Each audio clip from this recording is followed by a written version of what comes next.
Boa tarde, pessoal. Tudo bom? Vocês estão me ouvindo bem?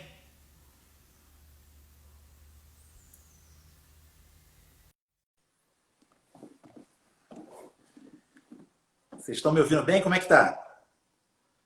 Como alguém me avisar que você está ouvindo bem? Ô, Walter, Tudo tudo bem? bem? Tudo ótimo com você? Tudo ótimo. Tá me ouvindo bem aí? Eu estou te ouvindo perfeitamente. O pessoal de casa acabou de dizer que está nos ouvindo bem também. Meu O celular pessoal tá. tá. Você pode conseguir botar numa bancada mais para frente, que aí aparece o rosto inteiro. Né, eu tô precisando ter uma assessoria aqui da nossa querida Ana Fragoso, né? Uma consultoria. Deixa eu pegar uma bancada ali, peraí. Ela é ótima. A família lá toda é boa. A casa. Verdade.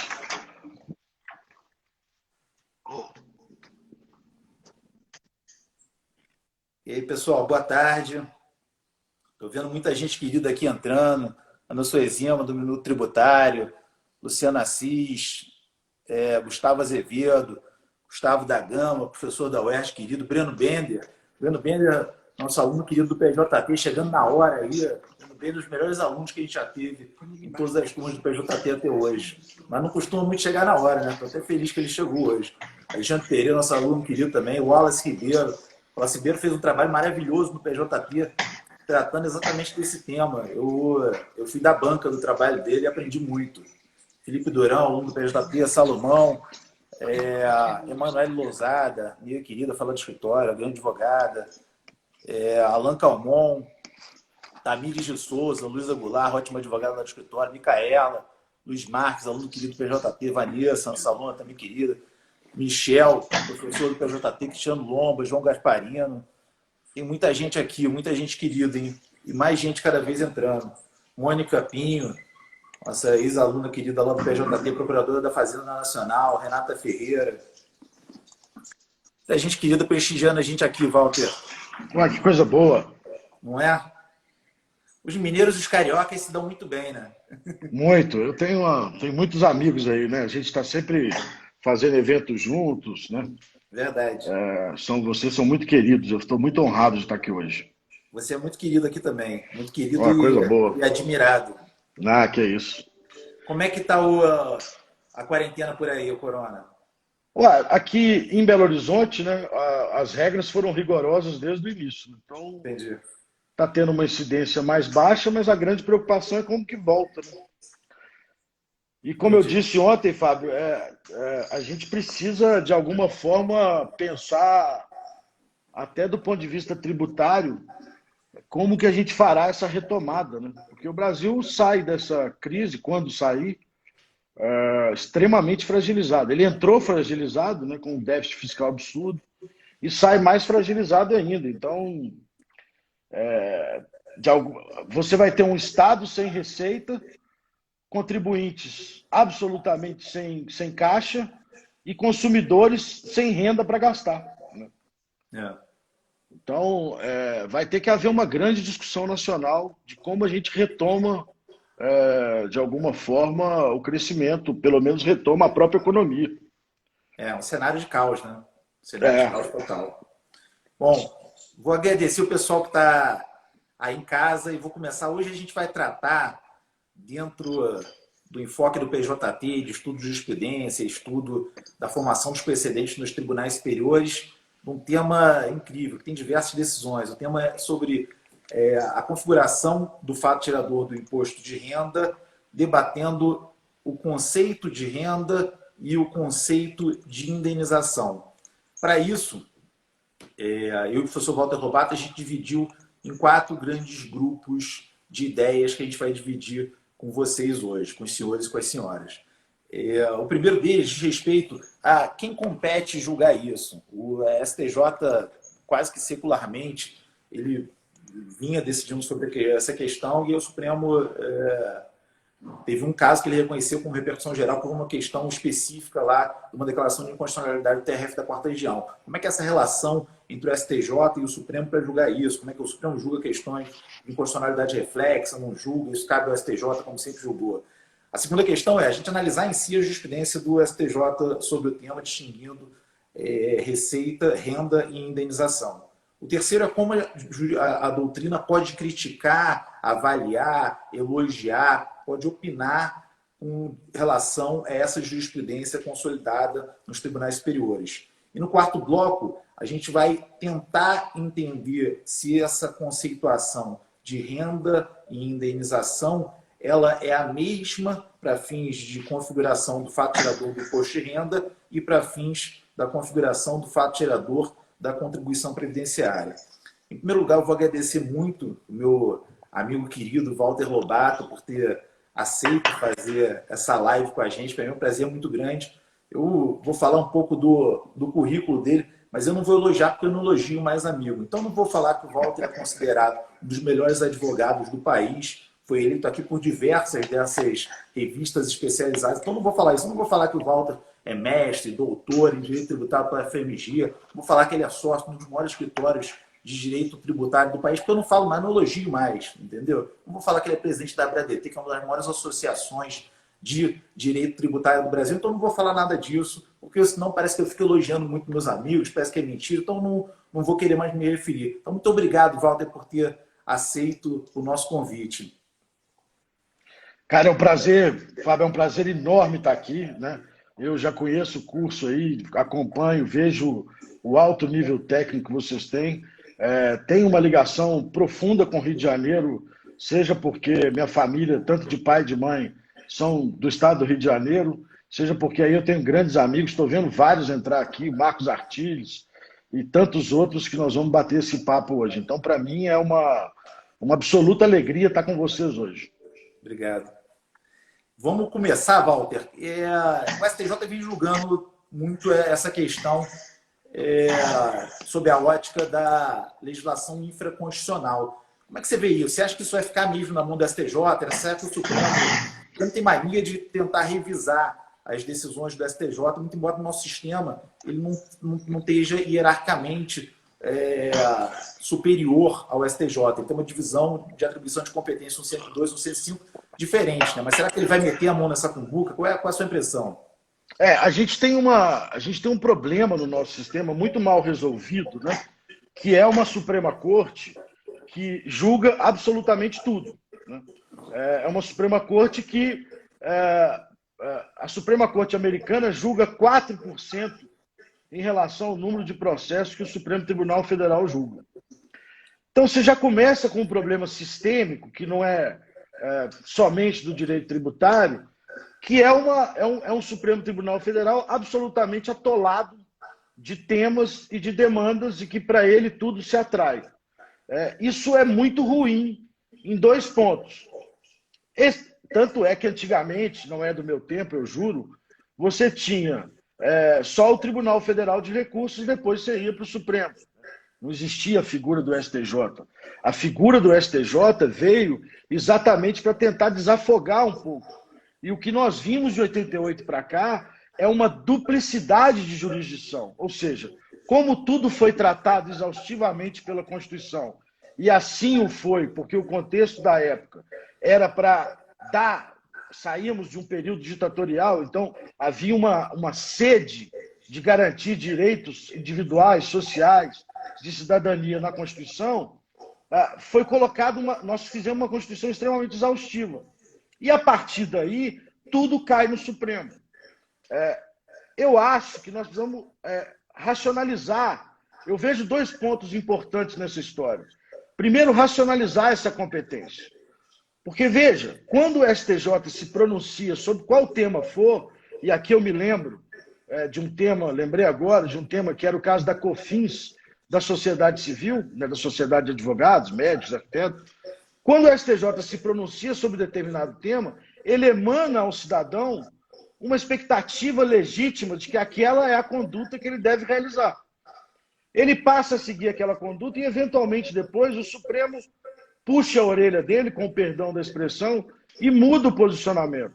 Então, você tem um primeiro problema, que é um problema de instabilidade institucional, de não saber para que lado ir, ou de, quando se julga algo, não achar nunca no Brasil que é definitivo.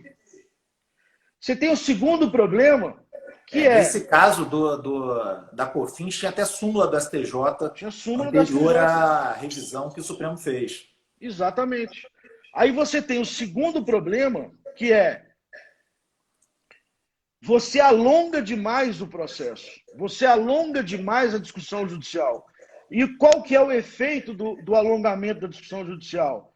Você cria um passivo ou um ativo de um lado ou de outro. E a partir daí, você torna o julgamento, você traz ao julgamento elementos econômicos que são estranhos ao direito tributário. Mas esse efeito só se dá porque nós temos uma indefinição por um longo tempo. Eu sempre que tenho o julgamento do STJ, é expressão comum entre os advogados dizer, calma, o Supremo ainda vai se pronunciar sobre isso. Seja qual a matéria for. Isso é muito perigoso. O que eu acho? E aqui eu tenho uma premissa. Eu acho que a Constituição, ao contrário de alguns colegas, eu acho que a Constituição trabalhou exaustivamente os conceitos de competência tributária. Então, eu acho que ela trabalhou conceitualmente. Ou seja, a partir da Constituição, você extrai características irrenunciáveis daquele conceito. Eu não acho que ela trabalhou tipologicamente, deixando conceitos fluidos para a lei complementar. Aí você diz, não, mas aí tudo está na Constituição e se repete na lei complementar, então tudo vai ser STJ e vai ser Supremo. Não, porque quando eu digo que o Constituinte analisou conceitualmente, eu só estou dizendo que ele não deixou elementos fluidos. Ele criou um primeiro limite, as características irrenunciáveis iniciais. E a lei complementar a posteriori cria outros ou outras características irrenunciáveis, porque a lei complementar também pensa conceitualmente. Dito isso, a partir do momento que o Supremo já delimita o campo daquilo que ele entende, o que tem na Constituição, a competência, me parece, nos casos concretos, passar ao STJ das características postas na lei complementar. Então, por exemplo, me parece evidente, já entrando um pouco no nosso assunto, que quando a gente trata de renda, aí vira um amigo meu e fala, então a Constituição proibiu tributar o patrimônio só porque ela constou lá o IPTU. Não é isso. É que quando ela trata do conceito de renda e traz outras competências, como tributação sobre patrimônio, ela está dizendo, se eu usei o nome renda aqui e o nome patrimônio aqui, é porque renda não é patrimônio. Se eu usei o nome renda aqui e usei o nome receita no artigo 195, é porque renda não é receita. E a partir desse conjunto, e tanto eu acho que esse conceito é fechado, que se tiver uma outra materialidade a ser tributada, eu tenho a competência residual. Então, a partir desse conjunto de conceitos, eu consigo estabelecer as primeiras características irrenunciáveis.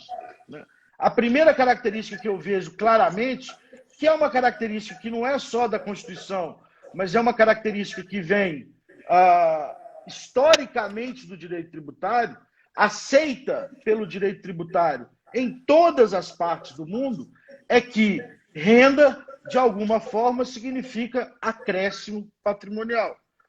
Se, eventualmente, o STJ... Deixa eu só comentar aqui um pouco também, antes da gente entrar já no nosso ponto direto. Eu concordo plenamente com você com relação dessa dificuldade que o STJ e o Supremo têm de encontrar cada um deles o seu papel. Eu acho que você trouxe um dado histórico que é muito interessante. A gente fala isso muito no PJT.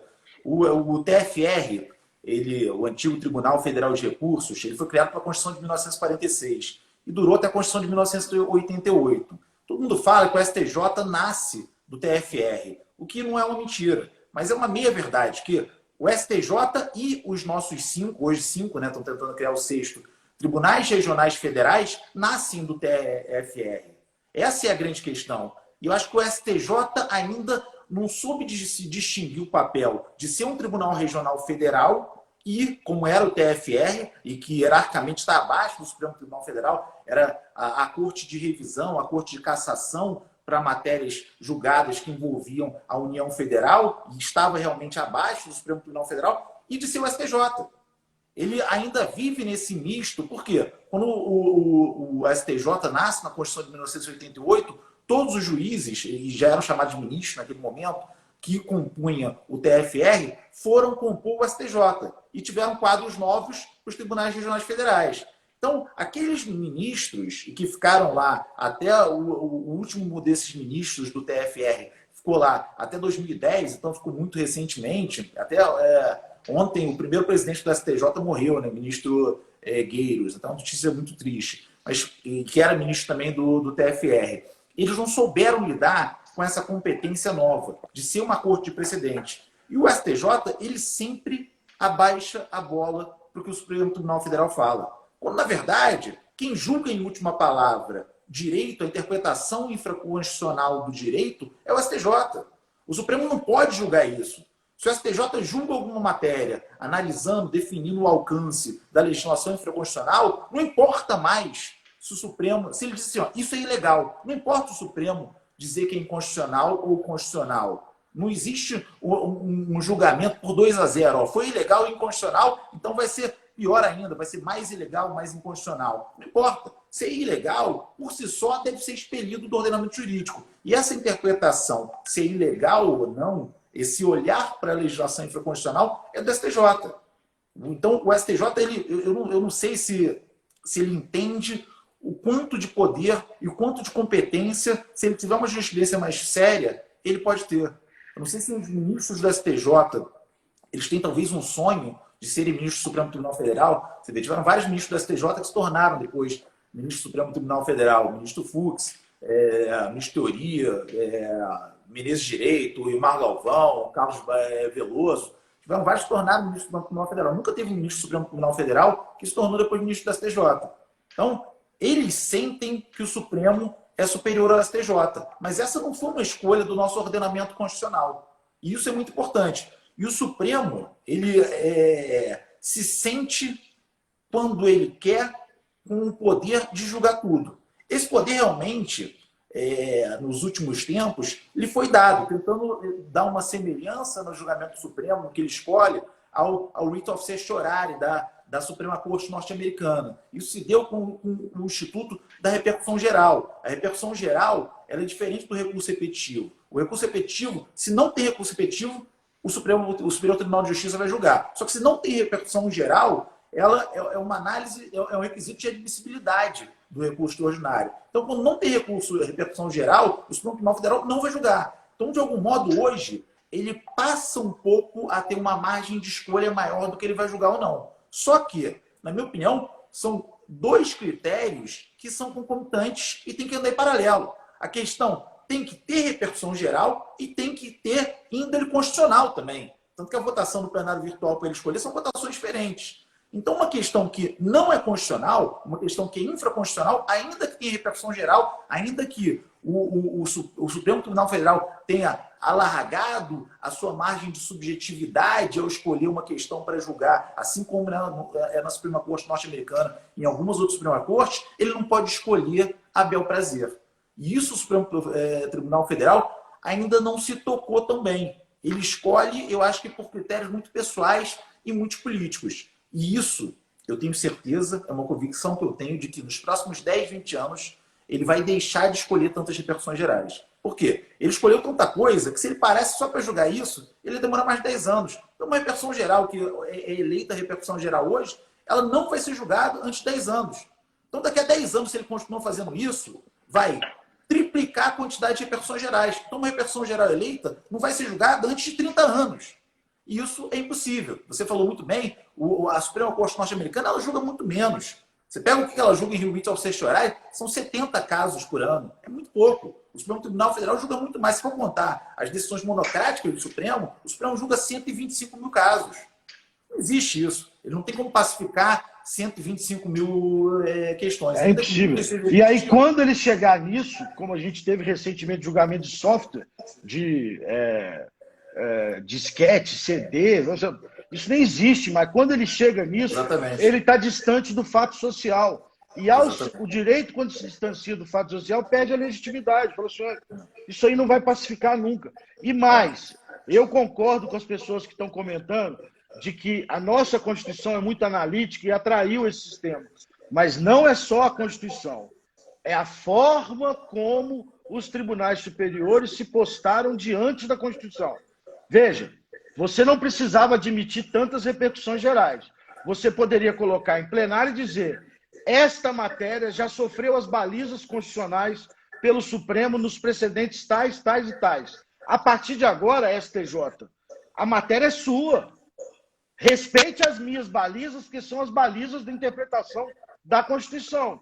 Mas a partir dessas balizas, interprete a lei complementar. É o caso, por exemplo, eu vou dar um exemplo rápido, só para ilustrar o que eu estou dizendo, industrialização por encomenda, que tem um conflito ISS e CMS. Chegou no STJ, o STJ disse: não, a lei complementar antes dizia que o que era no meio do ciclo produtivo deveria incidir ICMS.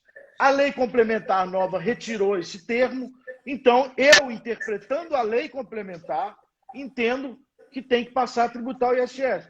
Agora cabe ao Supremo dizer se da Constituição, e eu acho que é outra interpretação que deveria se dar, mas cabe ao Supremo dizer: a partir da Constituição, você não pode, a lei complementar não pode invadir o campo de incidência do ICMS.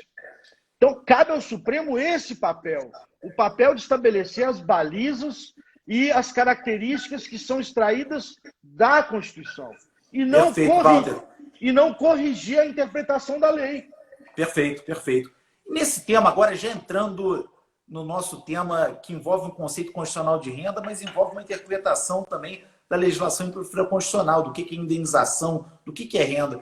Como é que você tem visto essa jurisprudência que vem sendo criada? Na minha opinião, o Supremo não tem que entrar mais nisso, porque, para mim, os julgados dele já estabeleciam as características que são retiradas da Constituição, de um conceito de renda. Sempre conceito, João Gasparino, porque se a gente for para a tipologia, a gente perde completamente o controle. Meu amigo João. Então, veja, da Constituição eu extraio que renda não é patrimônio. Ou seja, eu tenho algo diferente de patrimônio. Portanto, eu só posso estar falando em algo que se refere a um acréscimo patrimonial. Receita não acresce patrimônio, patrimônio não acresce patrimônio, porque ele já é meu. Renda ganha, renda gasta e renda guardada. É essa separação que sai da Constituição. Da Constituição eu posso tirar mais, e aqui eu queria ler rapidinho uma citação, só para fazer homenagem, do Ulloa Canto, que esse ano tem 25 anos que nós o perdemos, né? Que era um grande advogado. Ele fala, num artigo que ele escreveu em memória do Henry Tilbury, fala assim: mostra Rubens Gomes de Souza, e aqui ele está falando do CTN, que o desenvolvimento da economia sugeriu a necessidade de se reconhecer ao capital um caráter estático, enquanto que o rendimento apresenta a natureza dinâmica.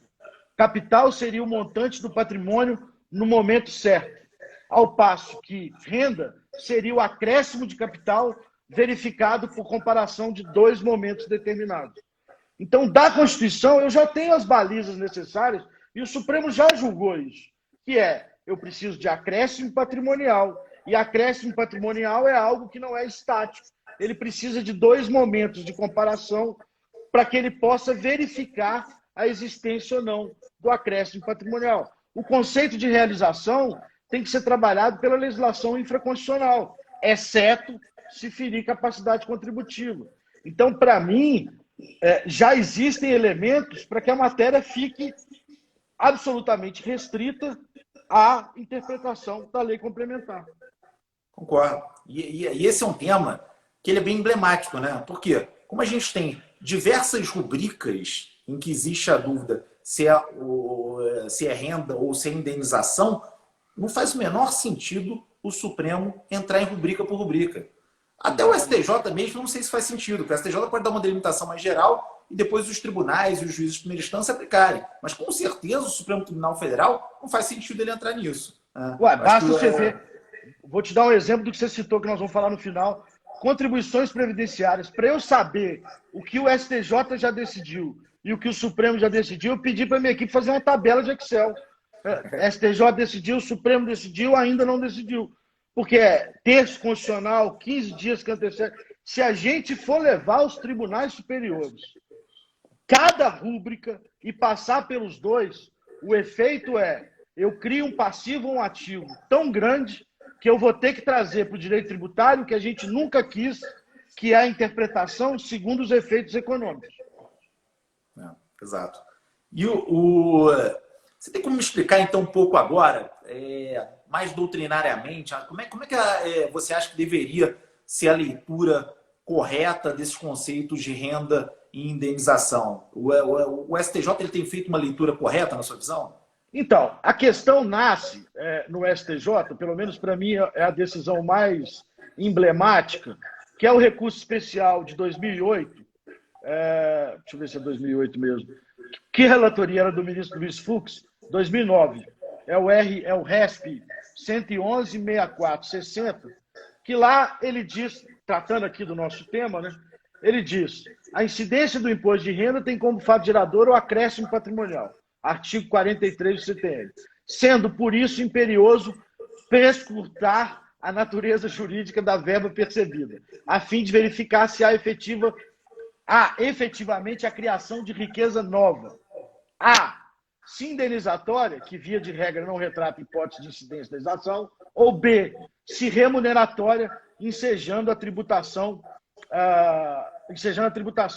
Isso porque a tributação ocorre sob signos presuntivos de capacidade econômica. Então, o próprio Fux, quando estava no STJ, também já estabeleceu ali que eu tenho, pelo menos, o acréscimo patrimonial, né, daquela questão. Entrando na questão da indenização, aí a gente vai para... Cara, você tem uma divisão doutrinária absurda em torno disso, não de que tem que haver o acréscimo patrimonial. Isso é uma unanimidade. Mas quando que se dá, primeiro, o que é patrimônio, como o Chueire mesmo, o professor Chueire várias vezes diz, não necessariamente eu tenho que buscar o conceito de patrimônio no direito privado, eu posso criar esse fluxo de comparação dentro do próprio direito tributário. Eu tenho posições que dizem, olha, patrimônio é só o econômico. O patrimônio moral não está inserido na minha riqueza. Eu não tenho ele quantificável como custo de aquisição. E, portanto, ele não poderia ser ressalvado de que aquilo que eu adquiri por danos morais, por exemplo, está ressarcindo um patrimônio. E 3, eu tenho ainda posições que dizem, eu preciso verificar, que até o Fernando Moura defende isso muito, defendeu numa tese de doutorado da USP, eu preciso verificar qual é se aquilo efetivamente gerou ou não gerou uma realização. E aí eu lembro de vários acordos do Supremo que estabeleciam sempre a teoria do acréscimo patrimonial. Nós tivemos isso lá com o ministro Nélio da Silveira, em 87, antes da existência de STJ, né, que era no RP 1260. Nós tivemos isso posteriormente com o ministro Xavier, aliás, anteriormente, 75, com o ministro Xavier de Albuquerque, que citou RS 77431, com o ministro Cunha Peixoto, aliás, um grande amigo do Sachi, RE 92253. Né? Então, o Supremo já julgou muito isso, mas sob a égide de um regime diferente, né? Um caso célebre da indenização de anistiados políticos. Mas estabeleceu ali as balizas constitucionais. Exatamente, perfeito. No caso de indenização, o acórdão mais importante, ou que inicia a discussão, é o 644-840 do STJ, do ministro Teori Zavascki, falecido ministro Teori, que dizia o seguinte, eu vou reler só um pedacinho da ementa. Claro.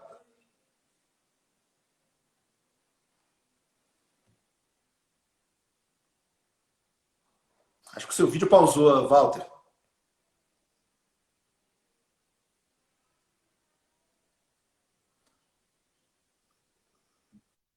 Voltou. Seu vídeo tá voltou. Me ouvindo, Fábio? Agora eu estou ouvindo bem. Voltou. Em que parte? Quando você falou, eu vou aí. ler só um pedacinho, pausou. Desculpa. É porque a bateria estava... Esses caras amador botam... Esses caras conservadores botam a live com a bateria acabando. Né? Isso Isso é o tanto de cliente que ligou hoje de manhã. Ah, é? Então, olha só. Tá bom, né? Esse precedente do STJ, para mim, é o que inicia toda a discussão. O pagamento de indenização, que é o do ministro Teori Zavascki. É RESP 644-840, Santa Catarina.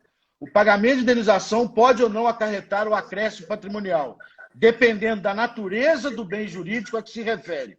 Quando se indeniza dano efetivamente verificado no patrimônio material, dano emergente, o pagamento em dinheiro simplesmente reconstitui a perda patrimonial. Esse eu acho que a gente não tem discussão. Né? Eu tinha um carro, bati o carro, tive perda total, a seguradora me ressarciu o carro, eu não tenho que tributar isso, porque isso é recomposição de patrimônio. O pagamento em dinheiro simplesmente reconstitui a perda patrimonial ocorrida em virtude da lesão e, portanto, não acarreta qualquer aumento do patrimônio. Todavia, ocorre acréscimo patrimonial quando a indenização ultrapassar o valor do dano material verificado, dano emergente, ou se destinar a compensar o ganho que deixou de ser auferido, lucro cessante, ou se referir a um dano a bem de patrimônio imaterial. Então, o que nós temos hoje não definido pela jurisprudência do STJ e do Supremo significa acréscimo patrimonial e, portanto, preenche os requisitos da tributação pela renda, aquele valor que eu recebo, que vai além da recomposição do meu patrimônio declarado, custo de aquisição, 1.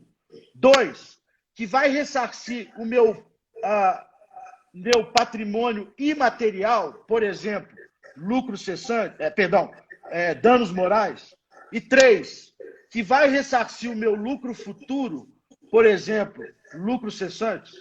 Essas são as únicas questões que deveriam estar em discussão.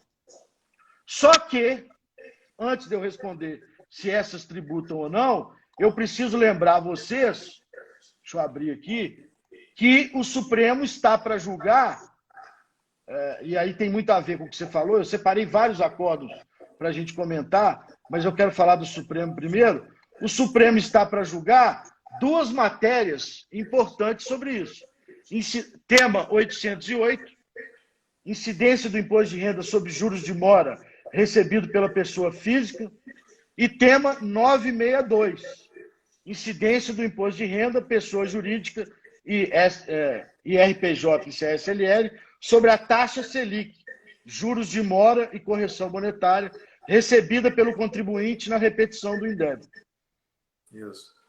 Esses casos especificamente, eu acho que o Supremo ele colocou para julgar, porque ele também tem, sei lá, mais de 10 casos em que ele não reconheceu a repercussão geral e reconheceu que a matéria não era constitucional. Exatamente. Esses casos especificamente é que o TRF da 4ª região, nesse do imposto de renda sobre os juros de mora, ele declarou, ele deu uma interpretação conforme a Constituição para declarar a inconstitucionalidade do artigo 43 do CTN, que traz o fatiador do imposto de renda, caso prevalecesse a interpretação que lhe foi dada pelo Superior Tribunal de Justiça.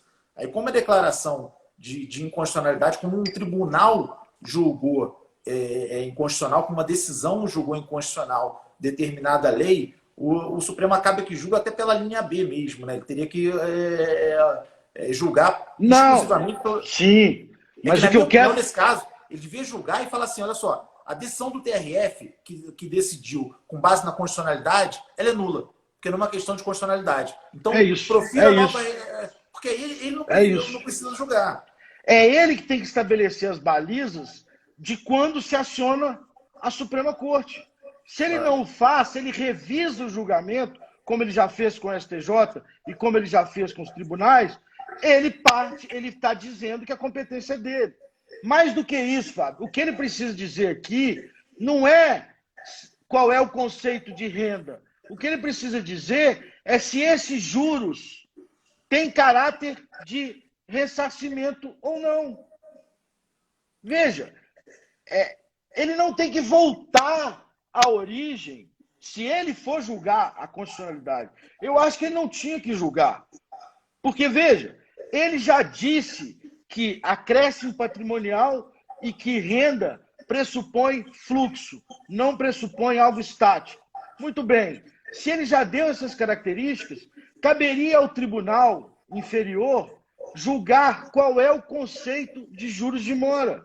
Se o conceito é indenizatório, segue o que o Supremo já disse sobre caráter indenizatório. Se o conceito se o valor ultrapassa o próprio dano patrimonial, então eu vou verificar se eu tenho dois momentos, que é o que se determina o acréscimo patrimonial, e quais são os custos de aquisição e de realização, para que eu possa verificar se houve acréscimo patrimonial. Se os juros de mora visam lucros cessantes, eu preciso criar um sistema para verificar se aquele suposto lucro projetado me gerou, de fato, uma riqueza nova. Mas, para mim, isso é aplicação do conceito e não determinação do conceito. Perfeito. Se é verdade que existe um conceito constitucional de renda, também é verdade que não existe um conceito constitucional de juros de mora. Então, Exato. o Supremo, como existe um conceito constitucional de renda, isso está perfeito. Ele tem que determinar qual é esse conceito constitucional de renda. Mas ele determinar qual é o conceito de juros de mora para a aplicação do conceito de renda, aí com certeza é o Superior Tribunal de Justiça. Essa divisão que você fez, ela didaticamente é perfeita e ela, na minha visão, se insere muito bem na questão das competências constitucionais do Supremo da STJ. E a preocupação sistêmica, porque senão o Supremo vai dizer... O Supremo não vai dizer se o terço de férias é tributo ou não tributo. Ele vai dizer se a remuneração não vai. Aí ele vai, já que ele disse isso, já que ele disse que a competência é dele, então ele vai ter que dizer se o bônus de retenção ele vai ter que dizer sobre a PLR, ele vai ter que dizer sobre o aviso prévio indenizado. Terço de férias não gozadas. Aí nós vamos continuar na mesma multa, tocada. Rescisão trabalhista. Exatamente. Aí quando surgir uma nova... O prêmio que agora saiu vai para o Supremo. Vamos ver se isso é remuneração ou não é.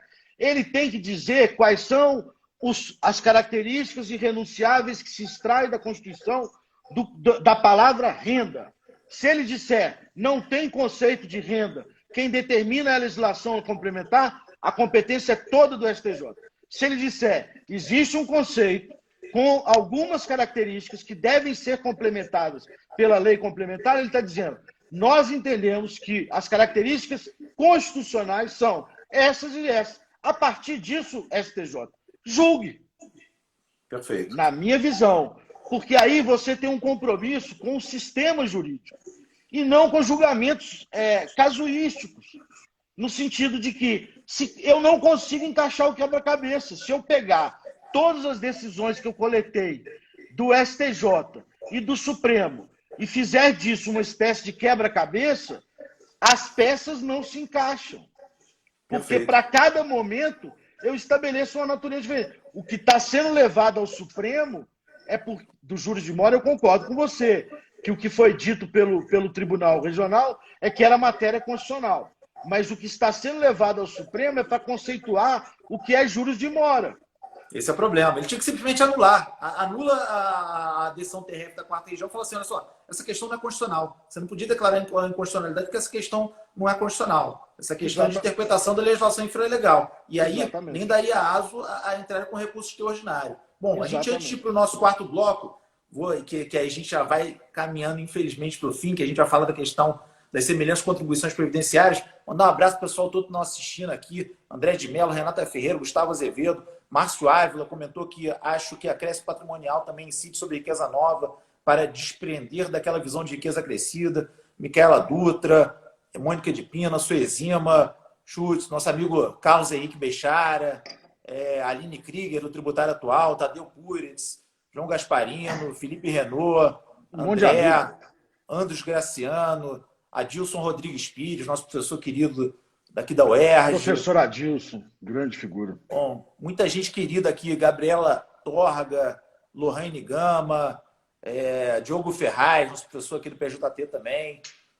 Aline Riquet, minha esposa, né, arquiteta, né? Tá vendo aqui só para me dar moral, né? Isso é bom demais.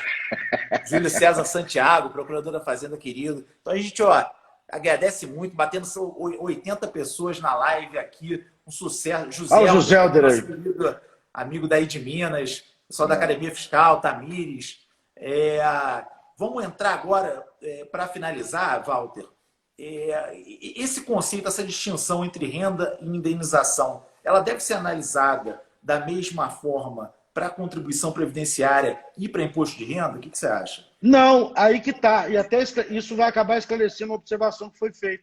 É exatamente esse ponto. Quando eu busco o conceito na Constituição ou nas características irrenunciáveis da Constituição, eu lá encontro acréscimo patrimonial. Aí eu preciso entender o que é acréscimo patrimonial. Eu comparo dois momentos distintos. Eu posso ter uma indenização em que eu vou ter uma riqueza nova. Por exemplo, quando eu sou indenizado de algo para além do que aquilo que eu adquiri, corrigindo monetariamente, não só olhando o custo que foi registrado na contabilidade, porque aquele custo, à época, se exigiu o custo contábil. Mas eu posso verificar, para ter acréscimo patrimonial, eu tenho que necessariamente seguir o que o Lyoa Canto falava. Eu preciso ter fluxo, eu preciso ter dois momentos comparáveis. Se eu tenho dois momentos comparáveis, eu consigo verificar se é riqueza nova ou não. Esse é o ponto que me parece absolutamente essencial. Então, por exemplo, os juros de mora, se ele me remunera ou se ele me indeniza, é que vai ser estabelecida a incidência ou não do imposto. Se ele está me indenizando porque eu fui privado do meu capital e a indenização é Selic, que é o custo básico do dinheiro do sistema financeiro, ele não está me indenizando a maior. Se eu comprei o meu carro por 50 mil reais, bati, perda total, a seguradora me indenizou com um carro de 100 mil reais, ou com um valor, perdão, 100 mil reais, porque era a tabela que se fixava, ela está me dando o poder aquisitivo de ter um novo carro. Isso não significa que eu tive riqueza nova só porque saiu de 50 para 100. Né? Então, comparar dois momentos é que se gera, se eu quiser olhar, e aí eu vou entrar numa grande discussão que vai caber em outra live, que é qual o conceito de realização. Né? As bitcoins estão aí para provar. Se eu troquei uma pela outra, se eu troquei um carro por bitcoin, depois troquei uma bitcoin por outra, que deu uma valorização enorme, isso é riqueza nova? Isso é realização? É outra discussão, que não é a discussão constitucional. Agora, Fala, desculpa, Walter. Na discussão constitucional, há uma separação muito evidente, e eu trabalhei muito nisso na minha tese de doutorado, entre o que é renda e o que é rendimento para fins de base de cálculo das contribuições previdenciárias.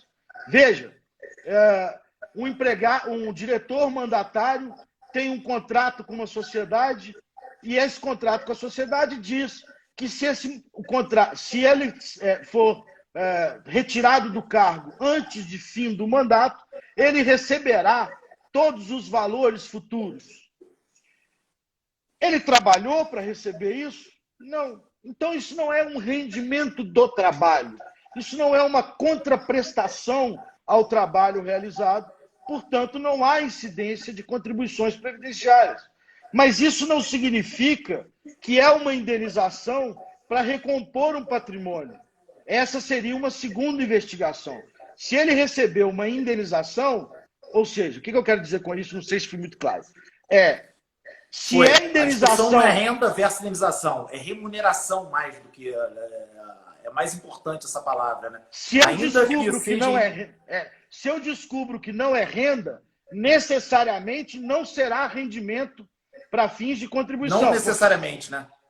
Não, se eu entender que por exemplo, isso é uma indenização, portanto, e está recompondo o patrimônio, não incide imposto de renda. Certamente não incidirá contribuições. Mas o inverso é que não é verdadeiro.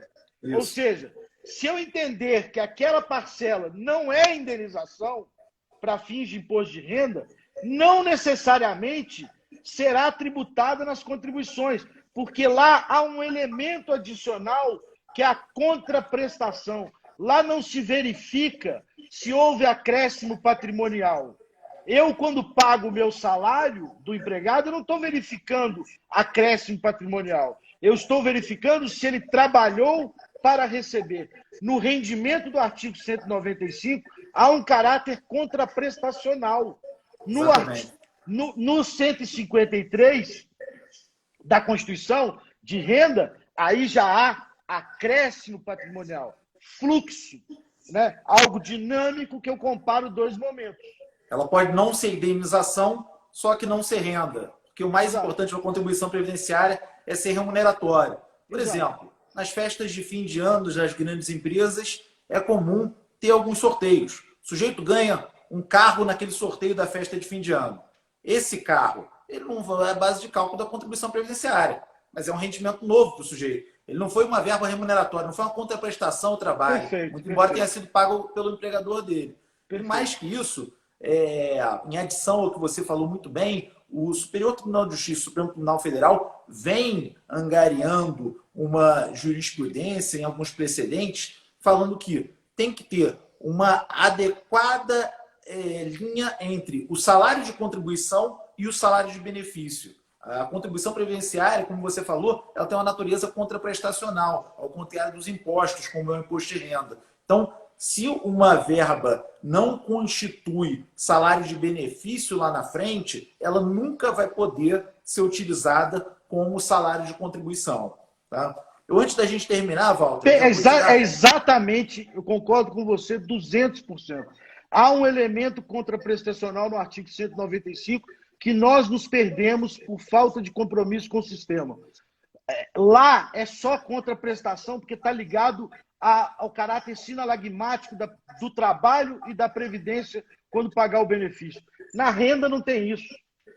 Exatamente. Eu vou, antes de dar a palavra para o final, eu vou fazer um jabá aqui e queria que você fizesse também da Bradt, tá? A gente vai ter hoje, na BDF, no canal do YouTube da BDF, às 18h30, um evento As Vozes do CARF. Tá? Vai contar com a presença, com a participação das conselheiras Gisele Bossa, Ana Paula Fernandes, do Denis Silveira, Rita Elisa Reis da Costa Bacchieri, Rony Soares Anderson e das tributaristas Mariana Monte Alegre de Paiva, Mariana Jataí. E as diretoras da BDF Co-Chairs da UIM, Ana Carolina Monguilô e Ana Cláudia Utumi, também participarão desse encontro. É lá no canal da BDF do YouTube. O PJ tem um projeto da BDF e do GDT, então a gente fala, e a gente tem uma entidade também que é uma entidade irmã da BDF e do GDT, que é a Bradt. Você tem aí mais ou menos de cabeça que a Bradt está fazendo eventos sensacionais. Obrigado. Do Sacha, tal. Você tem aí de cabeça quais são os próximos? O que a gente tem primeiro, eu também quero fazer propaganda do evento da BDF, eu sempre divulgo. A BDF, de fato, é uma grande irmã da Bradt. A gente tem um relacionamento. O nosso presidente honorário, que é o Sacha, foi presidente da BDF. Né? O Brigagão é um grande parceiro, um grande amigo. E na Bradt o que a gente tem feito já era um projeto antes dessa pandemia, que a gente só acelerou, nós estamos fazendo 3 eventos por semana, virtuais, sempre às 7 horas. Acompanha lá na rede da Bradt. São 3 categorias. Uma nós criamos para homenagear os nossos grandes mestres, que chama Sobre o Ombro de Gigantes. Né? Nós só conseguimos estar ou enxergar onde a gente está enxergando, porque eles deram a possibilidade da gente subir e enxergar mais longe. Começamos ontem com o professor Sacha. Tem um evento que chama, muito parecido com o que a gente fez aqui hoje, que chama Observatório da Jurisprudência Tributária, que a gente fica buscando criticar, porque eu acho que esse é um papel da doutrina, criticar a jurisprudência, e um outro que chama Novidades Acadêmicas, que a gente está sempre trazendo aí teses novas que podem fomentar o nosso direito tributário. Então, acompanha sempre a Bradt lá, que a gente está tendo a geração de conteúdo muito legal. Eu acho, Fábio, para encerrar, eu queria te agradecer muito. Foi uma honra enorme estar aqui. Me chame sempre. Eu sou realmente fã de vocês, do trabalho que vocês realizam. Eu acho que a gente tem 2 compromissos muito importantes, especialmente agora, que a gente precisa, de alguma forma, reerguer esse país. Né? O Brasil sairá, certamente, machucado dessa pandemia, com uma economia muito fraca, com um déficit fiscal enorme, com os contribuintes absolutamente sem caixa. e com o consumidor também sem poder aquisitivo.